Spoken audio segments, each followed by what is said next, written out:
Welcome to the Elliott School of International Affairs at the George Washington University. My name's Jennifer Cook, and I'm director of the Institute for African Studies, which serves as a hub for Africa-related study within GW and a center for informed discussion on contemporary Africa policy, debates, and challenges. The Elliott School aims to prepare its students for global engagement through a curriculum that emphasizes leadership, ethics, and practice, and embodying, I think, those principles today, along with the principle of courage. I'm honored to welcome Tundu Lissu of Tanzania. Tundu is an outspoken champion of human rights and democracy. He's a member of the Tanzanian Parliament, chief whip of the Tanzanian opposition, Chadema. We are extremely lucky to have him here with us today in more ways than one. As many of you may know, on September 7th, 2017, as he was returning from Parliament, men armed with machine guns surrounded Tundu in his driveway and fired 40 shots at him, 16 of them hitting him. The circumstances of the shooting were suspicious. It came after a year in which Tundu was arrested and detained multiple times, charged with sedition, and clearly targeted as among the most outspoken critics of corruption and a series of repressive maneuvers by the president and the government. He was airlifted to Nairobi and thereafter to Belgium, where he has undergone multiple surgeries and is still recovering, but looks hale and healthy and ready to go. From everything we know about Tundu, he is a fighter. As we speak, he's preparing to return to Tanzania to continue his campaign for justice and democracy. Unfortunately, Tundu's story is not unique in Tanzania at this moment. Once hailed as this peaceful democracy and something of a favorite among donors, this attack comes against the backdrop of increasingly repressive policies aimed at silencing critics of the government, human rights activists, and journalists, legislation curtailing freedom of speech and assembly, really the cornerstones of democratic practice. And it comes at a time when democracy in the region and even beyond is under increasing threat. So we're really delighted to have you here with us today. We'll allow you to kind of set the scene for us, and then we'll have a bit of a conversation and open it up to questions from the audience. But thank you very much for being here. It's an honor, and we're delighted to host you and wish you some. Well, thank you so much, Jennifer, for that generous introduction. And thank you for having me here. I'm sorry I came a bit late. I managed to mislead everybody. My friends who collected me from the hotel, I told them I used to be a Beltway bandit in the late 90s, so I know DC like the back of my hand. And I managed to lose everyone. So I'm sorry for that. Today is 5th of February, and this day and this date is very important in the history of Tanzania. And it is not just because 52 years ago on this date, the then president, the first president of Tanzania, Mwalimu Nyerere, inaugurated the famous Arusha Declaration, the socialist blueprint for Tanzania, which by the early 1980s had spectacularly failed. And the date is important not because of that. It is important because in today's Tanzania, we are seeing the kind of policies that remind us of the economic folly that befell Tanzania after 1967. We are seeing the kind of command and control economic policies which led Tanzania to near disaster, near bankruptcy by the early 1980s, and which after 1985 were jettisoned, and it was good riddance for the country.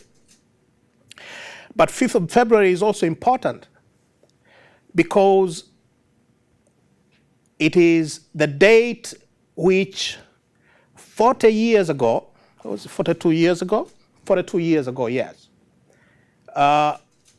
The nationalist movement for Tanganyika, TANU, which led Tanganyika to independence in 1961, and the Afro-Shirazi Party, which led the Zanzibar Revolution in 1964, merged to form the ruling party which has been in power all these years, Chama cha Mapinduzi. So 5th of February is very important because of these historical facts. But more than that, 5th of February is very important because on this date 3 years ago, on February 5th, 2016, on the 39th anniversary of CCM, President Magufuli, who had just been sworn in as president, he had been sworn in 3 months as president, declared in a televised speech that he would see to it that by 2020, by the year 2020, there will be no political opposition in Tanzania. A nationally televised address that he would want to see Tanzania essentially return to the dark days of one-party rule. I am here today with all that has happened to me personally and all that has happened to Tanzania since that day because of President Magufuli's pledge of turning Tanzania back to where it was prior to 1992. We went multi-party in 1992. So in these 3 years since President Magufuli made that pledge, we have seen the kind of politics that are unprecedented in our entire history. For almost a quarter century of our, during the first quarter century of our independence, up to at least 1992, we were a single-party state. We didn't have a Bill of Rights. We didn't have independent courts. There was no free press. Actually, the only press there was you had only one newspaper owned by the government, Daily News. Other people call it the Daily Noise. And one newspaper owned by the ruling party, Uhuru. So there was no press to speak about, let alone independent press. So we had no Bill of Rights. We had no independent press. There were no political parties because the Constitution declared the country a one-party state. And for all intents and purposes, the sole ruling party determined whether you went to school or you didn't, whether you went to hospital or you didn't, whether you got a job or you didn't. The party was in total control. Now, since 1992, we have had a multi-party state. We have seen democratic space expand. Slowly for some of us, very, very slowly for some of us. In fits and starts, for those of us who are too impatient. But there is no doubt that the democratic space was expanding. We got a Bill of Rights. We got a multi-party parliament in spite of the long shadow of imperial presidency that has always been a characteristic feature of our constitutional order. And you can see during this period an opposition, a political opposition, becoming better organized and doing better and better during elections. So that by 2015, President Magufuli, these are official figures, he got 58% of the total presidential vote. And the opposition candidate, the joint opposition candidate, Edward Lowassa, had 41%. This is unprecedented in our politics. But immediately after President Magufuli was sworn in, as I said, he declared war on democracy. And 3 years later, we share a record of disappearances and abduction of critics and dissidents, which was common in all sorts of obnoxious dictatorships of the 60s and 70s and 80s. Now, even though the Constitution declares the country a multi-party state, even though we have a Bill of Rights, today, for all practical purposes, Tanzania, there is a prohibition on politics declared by the president himself. Don't mind about the law. Don't mind what the law might say. For all intents and purposes, for the past 3 years, there's been a total prohibition of opposition politics. You cannot hold public meetings and rallies. In fact, it has become increasingly difficult even to hold internal party meetings. So at one point, our central committee was raided by the police. They don't have powers to regulate internal party meetings, but that has not stopped them from interfering with our meetings. Hundreds of our party leaders, members, activists are either in jail, or they're being prosecuted through the courts, or they have already served their time. That would be easy. But as I said earlier, we have also begun to see the kind of abductions and disappearances with all the hallmarks of official death squads in Tanzania. Today, it's almost 2.5 years since the personal assistant to my party chairman, the national chairman of my party and the leader of the official opposition in prison, went missing after spending months criticizing academic credentials of President Magufuli. President Magufuli is bandied about as the smartest leader in the continent. Never mind the fact that he cannot string a single sentence in straight English.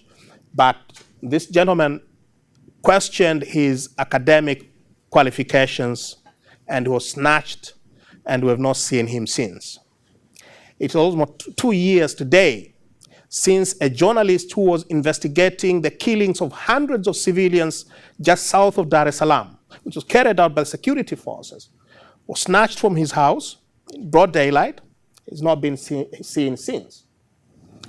It's 3 years since a regional leader who comes from the same region as President Magufuli was murdered in broad daylight, hacked by machetes in broad daylight, and thrown by the roadside to bleed to death, and they took pictures and posted them on social media. No arrest, no investigation, not even a suspect. We speak today, the leader of the largest political party in opposition in the country and the official leader of opposition in parliament, Mr. Mbowe, my chairman, is in prison. Why? Because he got charged with sedition, with one of these, their favorite weapons. And he missed a court appearance when he came to Belgium to check me up. He hadn't seen me since last year. And when he went back, his bail was waived and he's inside 2 months now.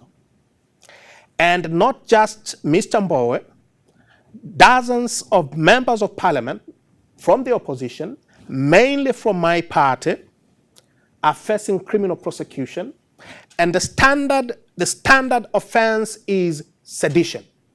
Now, our law defines sedition as making or publishing any statement that makes the government look bad.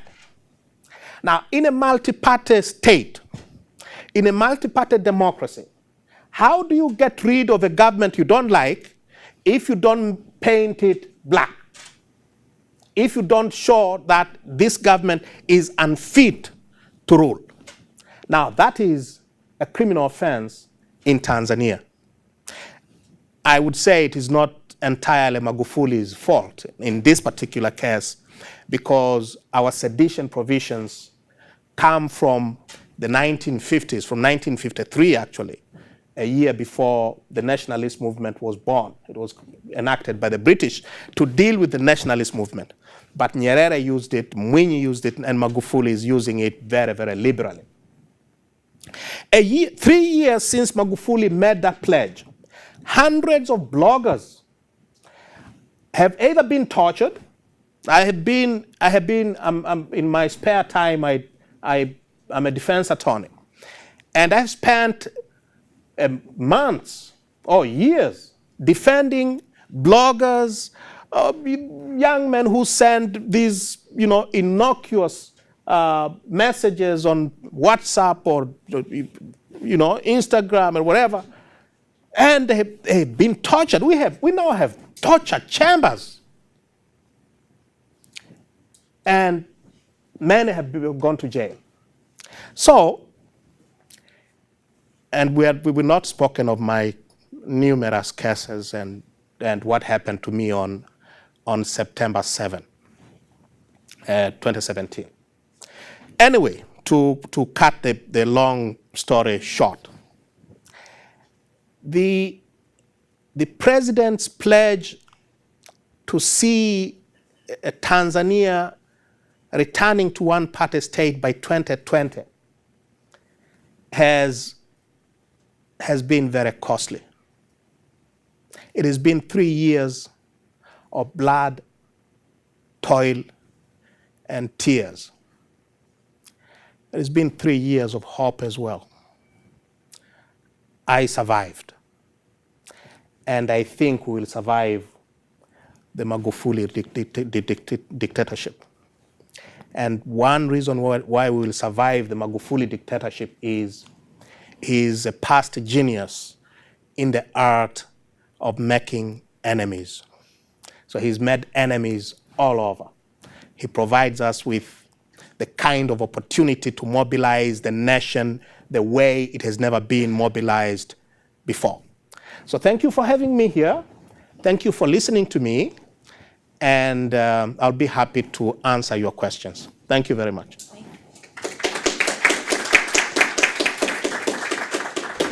Thank you very much, and you can tell that you have that you're a lawyer by practice. You could serve as a professor as well, I'm sure. Listen, that's a very bleak picture that you paint. I wonder, and you pin much of this to the president himself. I wonder if you can say maybe why at this moment is President Magufuli a product of something bigger in terms of the ruling party's maybe sense of fragility as the opposition grows? Why now is it all just about the personality? And two, how much of the ruling party is it just a complacency? Are there skeptics within the party? Or is this something that is kind of a function of the party versus the individual? But those are very good questions. I think it will not be entirely correct to pin everything in the person of John Pombe Magufuli. It will not be entirely correct. In 1952, barely a year after independence, we did away with the Westminster Constitution that was given to us by the British, which had created the constitutional framework for a liberal state. And we replaced it with a Republican constitution that created what constitutional scholars have described as an imperial presidency. In short, our president is an emperor, an almost absolute monarch of the type that was common during the 18th, 19th century Europe, 18th century basically. So the president is so powerful. His shadow is everywhere, not just in the executive, but also in the judiciary, as well as in parliament. And these powers are largely unchecked. Even after we went multi-party state in 1992, and we got presidential term limits for the first time in 1985, the presidential powers under our constitution and laws are still very vast. Mwalimu Nyerere, the founder president, said in 1967 and in 1978 in an interview with the BBC that he had powers under the constitution to become a dictator. So the powers that Magufuli enjoys today are essentially the powers that Kikwete enjoyed, Mkapa enjoyed, and all our previous presidents to Mwalimu Nyerere enjoyed. The only difference is this, that Mwalimu Nyerere was always very aware of the dangers of those unlimited powers. And he said it openly. He always worried publicly about the dangers of these unchecked imperial power. President Magufuli, it's difficult to say that he really knows the extent of the powers under the Constitution, because he seems to believe that whatever he says, whatever comes out of his mouth, is the law of the land. Be it in the Constitution or not, but whatever he says is the law. But it is important to state the fact that the constitutional powers that he enjoys are what his predecessors had.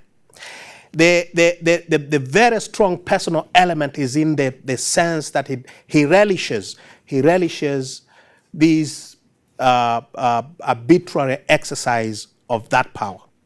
He enjoys, the kind of things that we have seen. Only last month, he declared again on television that he wouldn't want to see a member of the security forces who kills a civilian taken to court or lose their job.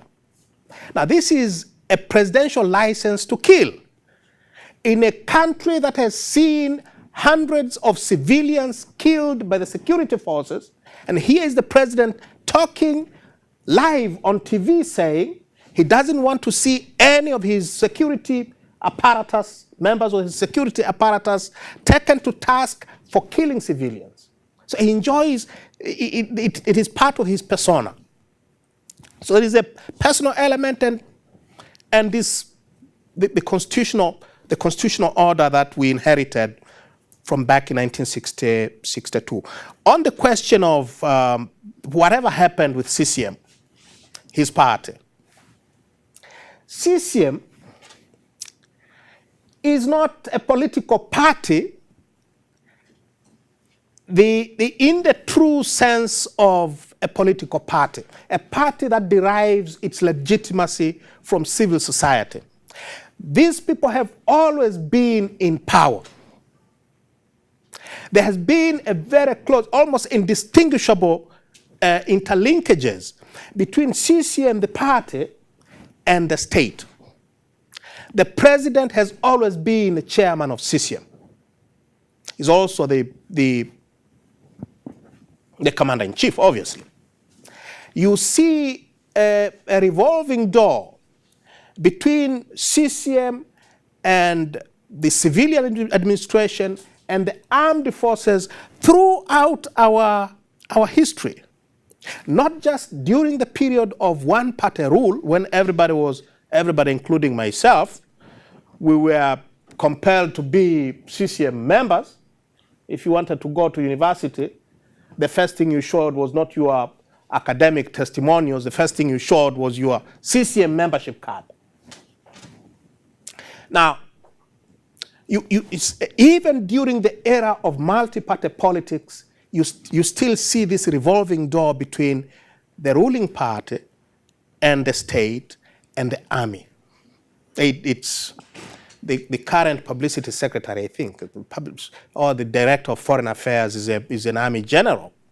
He was a member of the armed forces 2-3 years ago, and today he's, when our constitution prohibits members of the armed forces from being members of political parties. So CCM is not a political party that we understand all other political parties. This is a state party. And its power has always been derived not from the citizenry, but from the state. When they need money, they don't go to their members, they go to the president. And that's why you see we have these never-ending scandals every other election time of government officials plundering the treasury, largely in order to fund their election campaigns. So it is, you cannot think a party, that kind of a party will be able to control someone like Magufuli, because they depend on him entirely. And before Kikwete left office, he said at one of his meetings, CCM should learn to deal with the opposition politically instead of relying on the police force. Because instead of dealing with the opposition in political terms, they have always relied on the violence of the state. Yeah. What then, and I'm going to open it up for questions because I'm guessing there will be quite a few. What then do you see as kind of the opening? I mean, Magufuli, from reports, and maybe you differ, still enjoys a lot of popularity and kind of this populist move, and we've seen this elsewhere, kind of a populist who is willing to kind of trample democratic norms and process, but still retains a great deal of a strong base within the population. And I wonder how you see that. But then where do you see kind of the wedge for change and the opening for change? And I know you've said that you would like to go back and help. I'm going back. You are going back, yes, okay. And I wonder how you think you can be effective and how that change will happen. The first one, how popular really is Magufuli? If you want to measure the popularity of a president, I think the first thing you look at are opinion polls, right? Now, last year, somebody had the temerity to publish opinion polls, which showed that President Magufuli's approval rating had dropped from the high 80s to about 55%, which would still be very high by American standards, I guess. These days, yes. And what happened is this guy was basically stripped of his citizenship. His organization, his polling firm, has been put in a freezer somewhere. And immediately after, a law was rushed through Parliament. It is called the Statistics Act.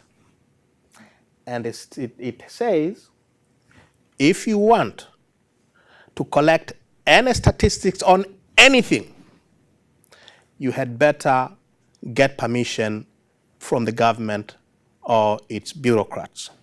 1. 2, if you publish your statistics, and they tend to discredit or to question or to show fault with official statistics, then that is a criminal offense, and that will entitle you to a substantial jail term or a substantial fine or both. So for all intents and purposes, the only statistics today, the only opinion polls that you can get from Tanzania on how popular the president is would be polls from official government agencies. Everybody else is in danger of being declared a criminal if they dare do so. That is number one. Second, for a president who is that popular, as we are told, why this violence? Why would you want to shut down the press? Why would you want to destroy the opposition? Why would you want to make sure that everybody toes the party line? What is the basis of this fear if you are that popular? We are told, and they say it a lot, that the president has been very strong in fighting corruption. Let's look at the facts. You have to be wary of because I can talk on and on and on. Okay.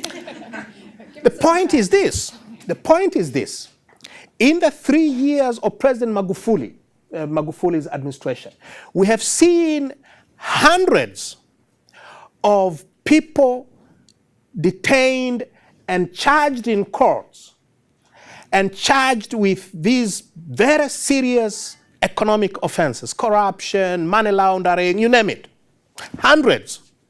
And last week, a former minister told me, brother, there are hundreds of business people who have been detained quietly, charged with money laundering, their accounts not seized, not frozen, but forfeited without a court order. So if they want your money, they charge you with money laundering or with this or that economic offense. They hold your account, they empty your account of any money there is, and in those 3 years, in spite of these hundreds of people who have been detained and charged with economic offenses, there isn't a single case that is being prosecuted, let alone a conviction. Not a single prosecution. Hundreds are in detention. These offenses are not bailable by our law. So they arrest people, charge them with economic crimes. They cannot get bail. They rot in prison. They rob them of their money. And the police don't investigate. And therefore there is no conviction. Not a single conviction. 1. 2. In some of the biggest scandals which were investigated by Parliament, by the last Parliament, which I was a member as well, and in which we showed how these people, Magufuli being a minister in the government, had basically helped themselves to the treasury, involving hundreds of millions of dollars. Not a single one, and we named names were named, of very high people. Not a single one of them has been arrested or charged. And only this past week, on Friday last week actually, the Parliament Public Accounts Committee released a report which shows that in the past year alone, about $2 billion have gone missing within the government system. And half of it has gone down under the black hole called the president's office. So, all these claims about fighting corruption and what, and popularity and so on and so forth, I think they're just a cover for something else. They were used as a cover to destroy the opposition. Yeah. Thank you. Let's take some questions from the floor. We have student Max Bone.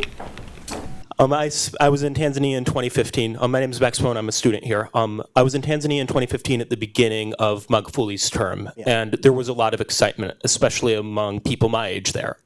There were videos going viral of him in hospitals yelling at corrupt doctors and news about officials being fired, and there was a lot of excitement about the anti-corruption drive. Sad to say that doesn't exist anymore, but I'm curious if you could talk a bit about the people that are being convicted of corruption. Are they actually corrupt? Are they opposition leaders? Are they civil society? With all the individuals who are detained, is there at least some degree of a genuine crackdown on corruption? Or is it really just a larger facade to cover all of this? And then what, if it is all fake, what would you say would be a correct way to approach cracking down on corruption? Because it is a very large issue. Thank you. Thank you very much. That's a great question. In January, on January 9th of 2016, I gave an interview. And this was about 100 days after Magufuli was sworn in as president. And I was asked to give my rating of the first 100 days of Magufuli in office.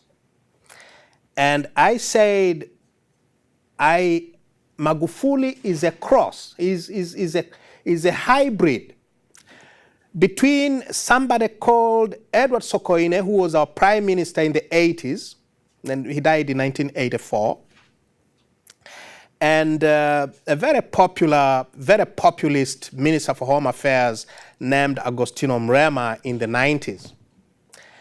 And people were very offended by that.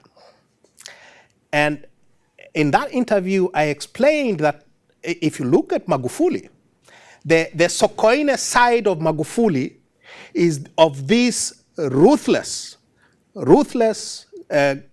political leader who is not afraid of using government power to crush whoever stands in the way. And of course, Sokoine is very famous because between 1983 and 84, he led a crackdown against what was described as economic saboteurs and people who were, today we're being told of there is an economic war going on. We were told of an economic war by Sokoine in 1983-84. And in that crackdown in 1983-84, thousands of business people were detained by using the presidential detention powers, which were intended to deal with essentially enemies of the state. So Sokoine used a presidential detention, a preventive detention act to deal with business people. Today, Magufuli is using he's not using the Preventive Detention Act, but he's using the intelligence and security services, who do not have any police powers in this crackdown on the so-called, he's conducting an economic war today. And as I said, hundreds are in detention, charged with very serious offenses, no prosecution going on, and 3 years later, not a single conviction. Now, he paid a visit to hospitals, to this. That's exactly what Kikwete did in 2005 when he was first elected president. So these are just populist practices, which are very common in Tanzania, but which really have not translated into anything meaningful in practice. Did I answer your question?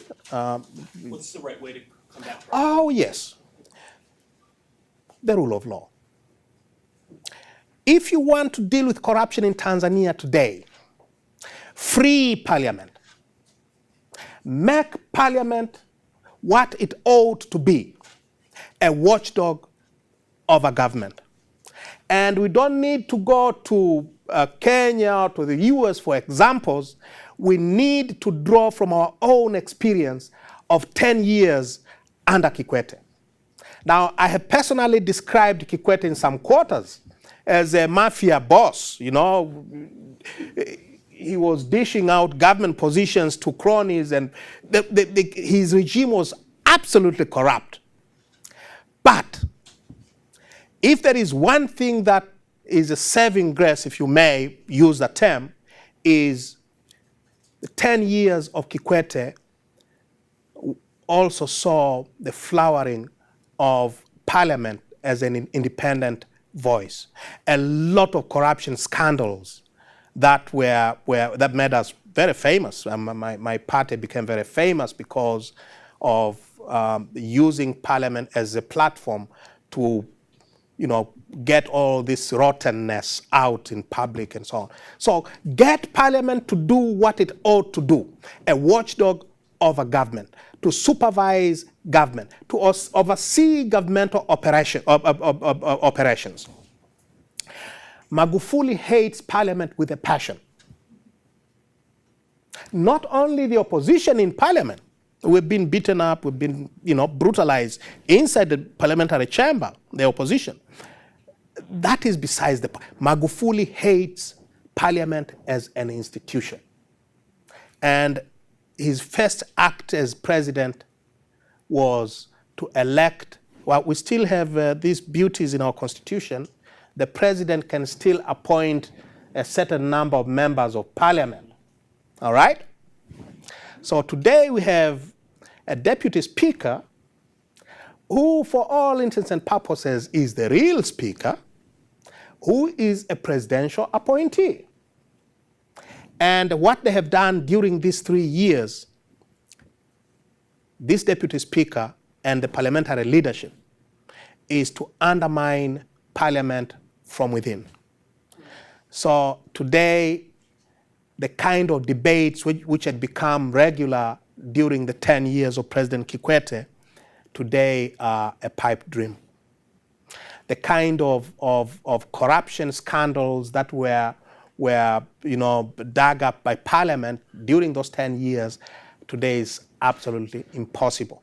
Because today the president, and he loves speaking, you know, on record. He says to the speaker, get those noisy ones, get them out of parliament, and I will deal with them outside parliament.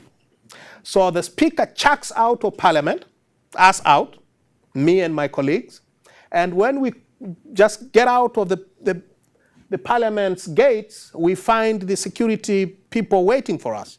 I've been detained twice and sent to Dar es Salaam, 700 kilometers away, for making statements in parliament, chucked out by the speaker, and then I find my good friends from the security services waiting for me outside. So get parliament free. Get the free press. Get citizens to be free to speak. Get freedom flowering. And if you do that, then all this corruption thrives in darkness. Corruption thrives where the government is unaccountable to anybody. And therefore, the simple antidote to corruption, in my view, is democracy writ large. I saw a hand somewhere. Yeah. My name is Tara Twing with the U.S. Agency for International Development. What I'm hearing is, yes, I mean, I concur. The way to combat these things is through democracy. But in addition to the extensive presidential powers that Tanzania has constitutionally, the regime has also been very strategic in passing legislation that enshrine what it does in the rule of law. The Statistics Act, the Media Services Act, Cybercrimes Act, and most recently the amendments to the Political Parties Act. So what I would ask you in this environment, it will be very difficult to mount an effective campaign for the 2020 elections for any member of the opposition, and there have been abandonments from the opposition parties back to the ruling party. So I would ask you what you see in this environment as the way that you can, or the way that one might mount a successful campaign. Thank you very much. We have never had it easy throughout these 27 years of multi-party rule. We have never had it easy at all. Every democratic gain that was made during that period was fought for, and it was paid for very dearly. The situation has become very difficult, absolutely. The legal regime that is emerging during this Tanzania ya Magufuli's Tanzania, is horrifying. But what the law proposes, the people will dispose of. It is never easy anywhere. Democracy has never built easily anywhere. Not in the United States, not anywhere in the world, and certainly not in Tanzania. So we'll have to do our bit. We'll have to do our bit to deal with the current difficulties. As I said at the beginning of my remarks, President Magufuli is, in my view, a godsend. It is not just the political opposition that has paid dearly.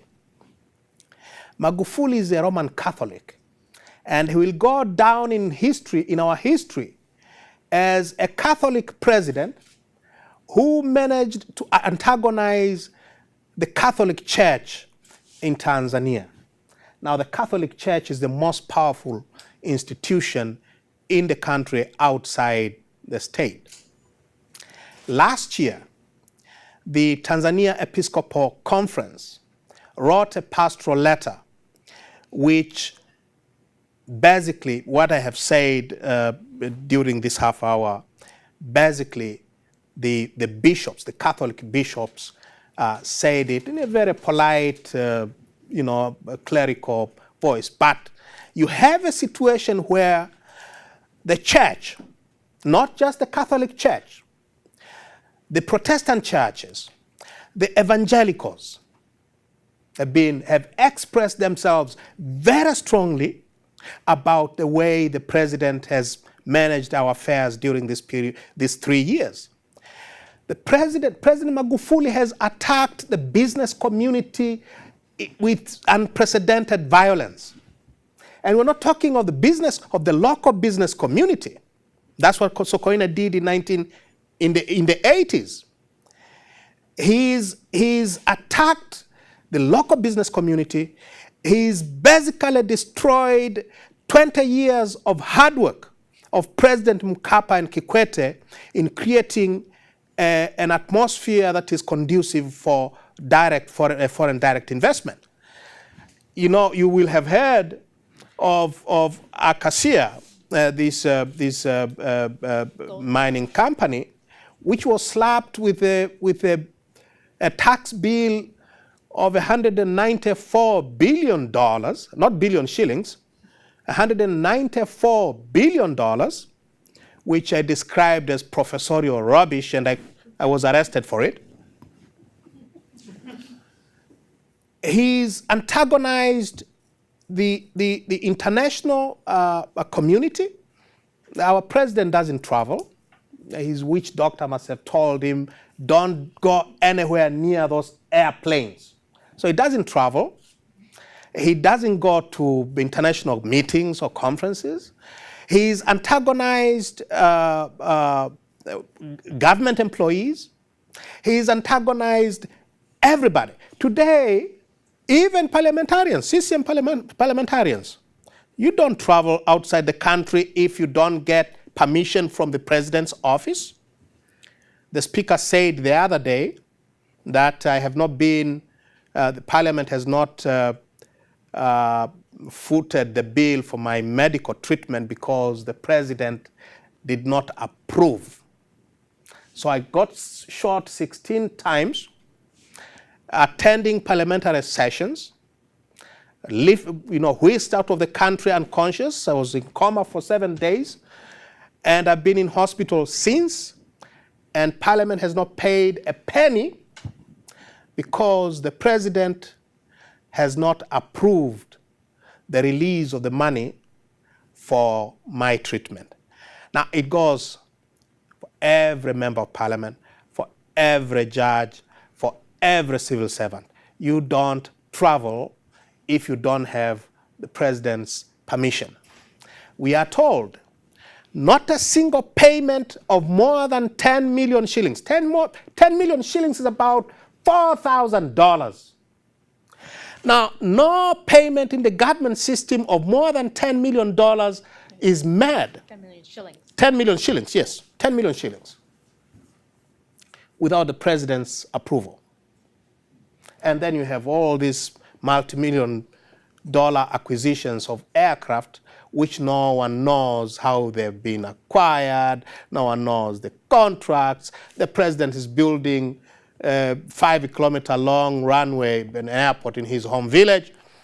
And when I say he reminds me of Mobutu Sese Seko, people get offended. But that's precisely what Mobutu Sese Seko did in his home village in the middle of the forest.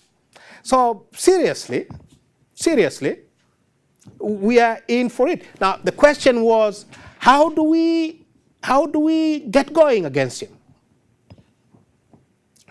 Given all this, I think there are objective conditions. Objective conditions exist for mobilization against him on a scale that has never been seen in our politics. It will be difficult. As I said, it's never easy, but I'm totally optimistic. I'm totally optimistic that once we get going, I think if we get our act right, because we have to get our act right, if we get our act right, then 2020, a short 1 year away, may witness miracles in the history of Tanzania. And that's why I said it's 3 years of blood, toil, and tears, but these are also 3 years of hope. We have survived. We have survived thus far. The cloud is absolutely black. It's really dark. But if you look closely, there are silver linings all over. Hi, thank you very much for your presentation. I'm Leonard. I'm a student here in the Masters in International Policy and Practice, and I'm a national from Cameroon. So your story is really compelling, and it's quite a lot similar to the politics back home in my country. But I think in my country it's even worse than what you're presenting. Over the past, since 1985, Tanzania has had 4 heads of states. And each of them has served like 10 years, if I'm not wrong, compared to my country where we have 1 head of state since 1982 till date. So I'm just wondering, the current situation in Tanzania, how sustainable do you think it's going to be? Like all what President Magufuli is trying to do, trying to convert democracy back to autocracy and all of that, do you really think it's going to be sustainable given that Tanzania is firm on democratic terms, presidential terms? I think we have not been tested before. The truth is, yes, we have had Magufuli is our 5th president, and it's only Nyerere who didn't have a term limit. We always, when I was young, we used to sing about Kamuzu Banda, the life president, and no one ever said that, by the way, does our constitution provide term limit for Mwalimu Nyerere? Well, Mwalimu Nyerere was the only one who didn't have term limit. After he left, we introduced presidential term limits. And thus far, they have held. Whether they will the term limits will survive Magufuli is a moot question.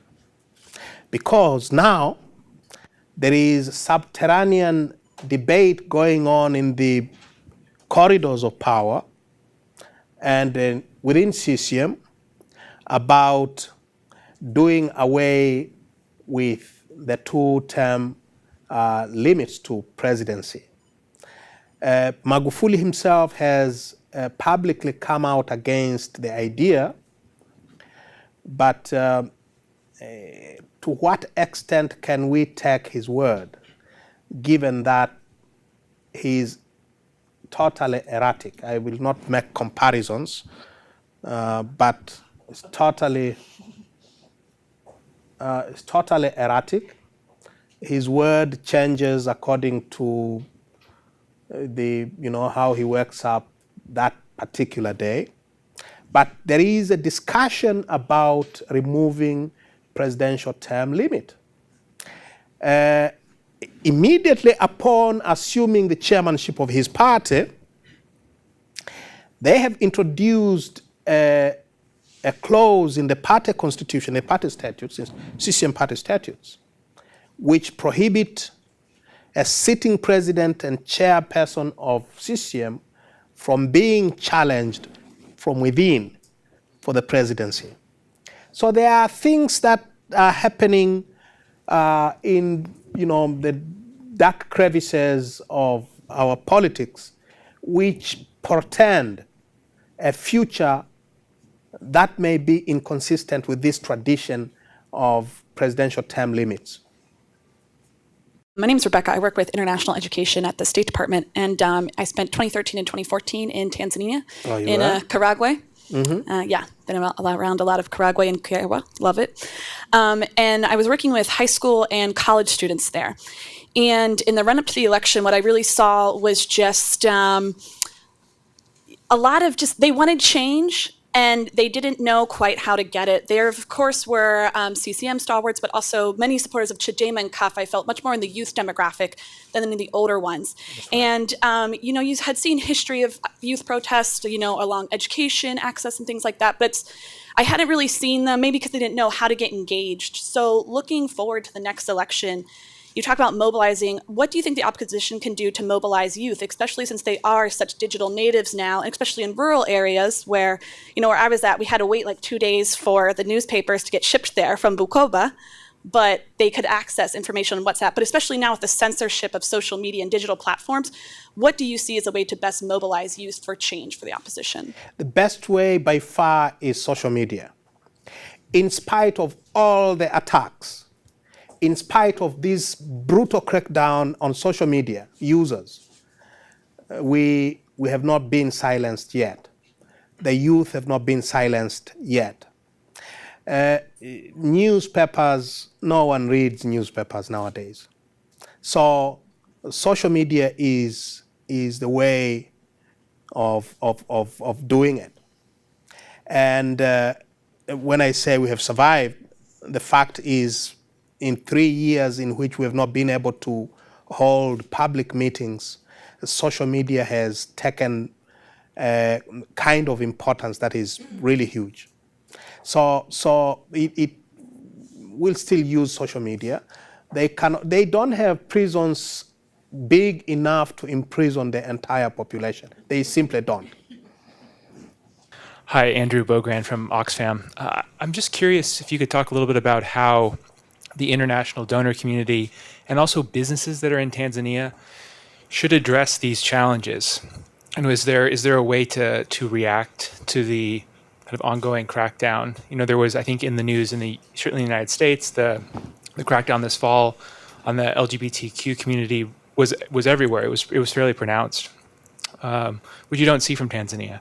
So I'm just curious what your take on is how, in the next year, the next 2 years, how does the international community, how do international NGOs, the business community respond and support a more open Tanzania? And can I just add to that question? By international community, too, African peer countries. And yes. I wonder if you have allies, if you're seeing any reaction from those regional bodies. as well. Thank you very much. You see, there are very strong chances that I will soon be stripped of my parliamentary seat. And if I am stripped of my parliamentary seat, it will be because I think for the first time, this debate about what has gone on in Tanzania these past 3 years has come to the attention of the international community in a big way. As we speak, there is no EU ambassador in Tanzania today because Ambassador Roland van der Geer was kicked out, was declared persona non grata in November. And the ambassador was declared persona non grata because for too long he did not shut his mouth up on the abuses that have been going on in Tanzania.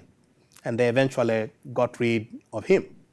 So as a result, the EU is now reviewing its entire relationship with Tanzania. And not just EU as a bloc, the member states are also reviewing their relations with Tanzania. The United States has put on hold substantial assistance to Tanzania because of these concerns. Now, the issue is this. Over 50% of our development budget every year comes from the donor community, comes from the international community. If you listen to the political rhetoric coming out of Dar es Salaam, all these countries, Americans, Europeans, everybody, you are imperialists. We are going back to the language of the 60s and 70s. You are all imperialists. These are countries that do not wish us well.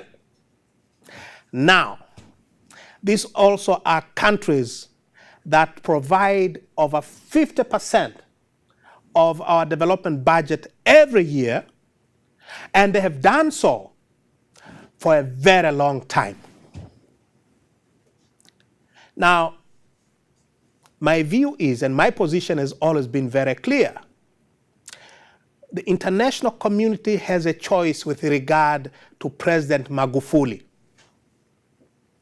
Number one, because he's intent on destroying democracy, he's intent on turning us into a command economy of the 60s and 70s, he's intent on destroying the gains that have been made over the past 3 decades.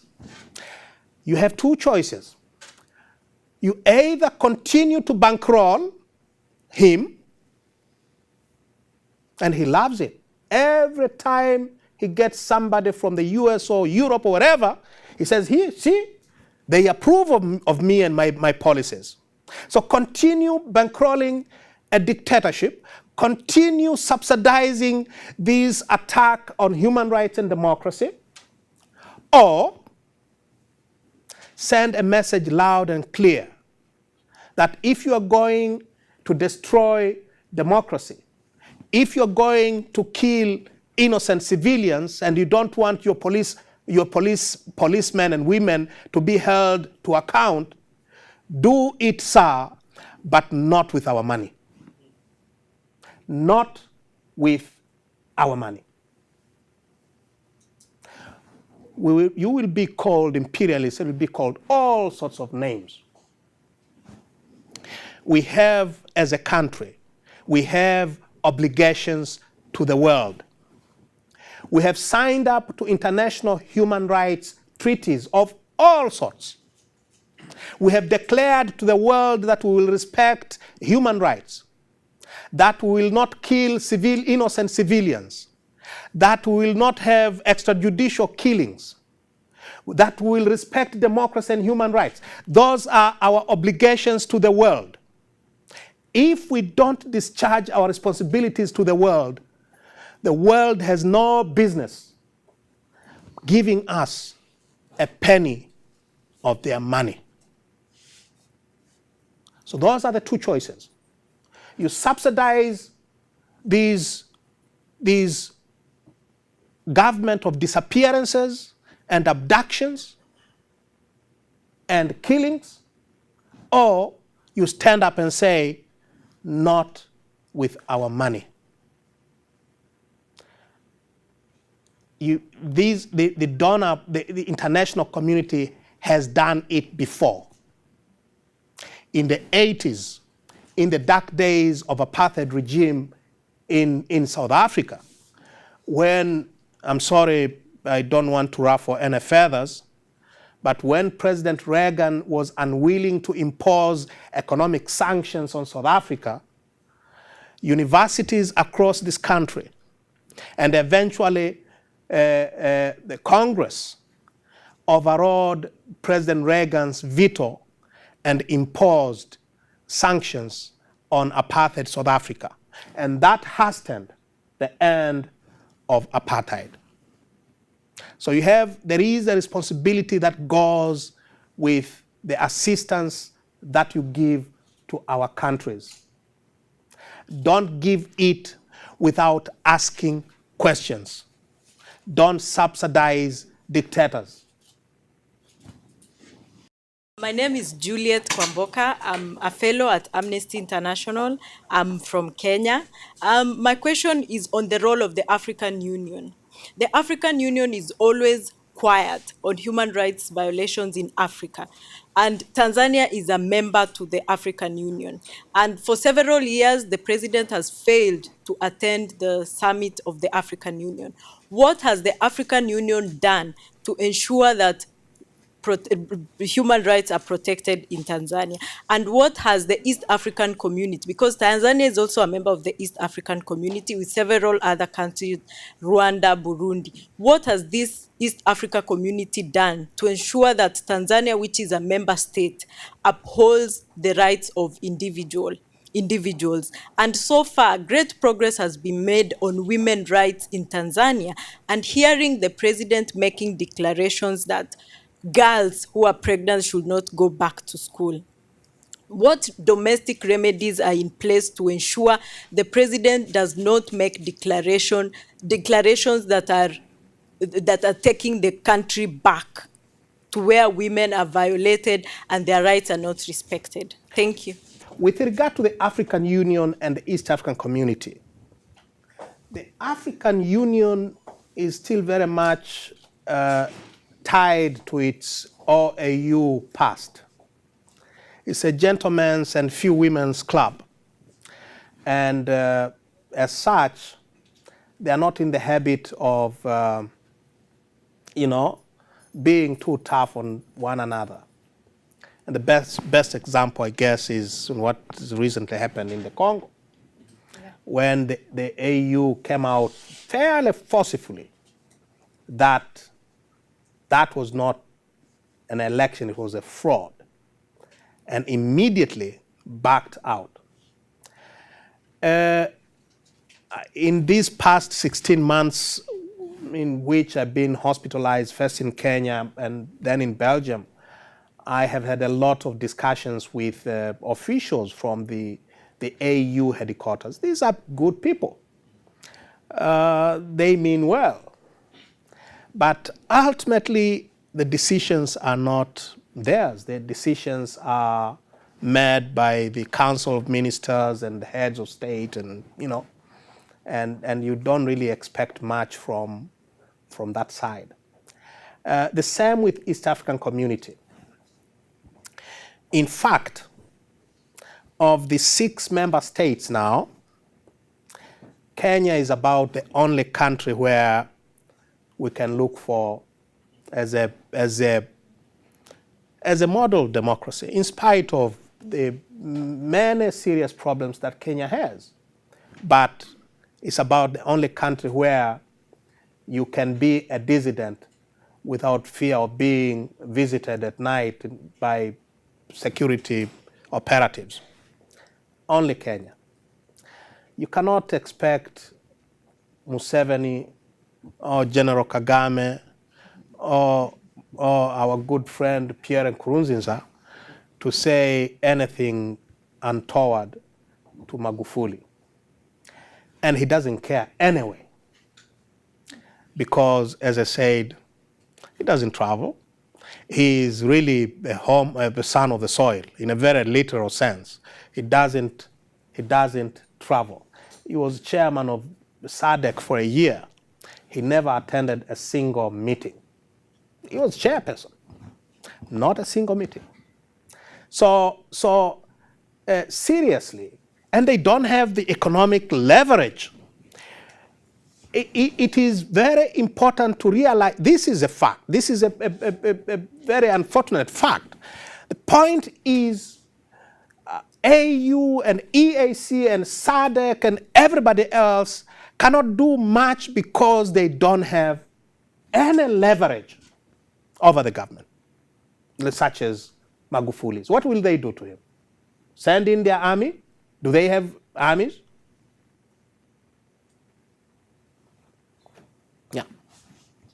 Listen, we're at time. I want to thank you for your remarks, taking the questions, the excellent questions. I think it's very important that voices like yours are heard here in Washington, and that students and the broader policymaking community can hear directly from you. We're grateful that you spent the time here. It's a tough time. I wish you the best as you return to Tanzania, and I worry for your safety. I don't know how you feel about that. It's a difficult time in democracy generally. We see what's happened next door in DRC, where a winner by 62% of the vote is then left out in the cold, and there's not a whole lot that the international community has been able to do on that. But as you said, I mean, in the days of apartheid, on other big issues, there has been mass mobilization. That's right. Not necessarily by governments, but by civil society groups, by universities, solidarity, kind of transnational networks of democracy promoters, human rights activists. And my hope is that we can support kind of the transformation in Tanzania as best we can. And we will welcome you back here to George Washington on your next visit, and thank you again very much. Thank you so much. Thank you so much for having me. Thank you.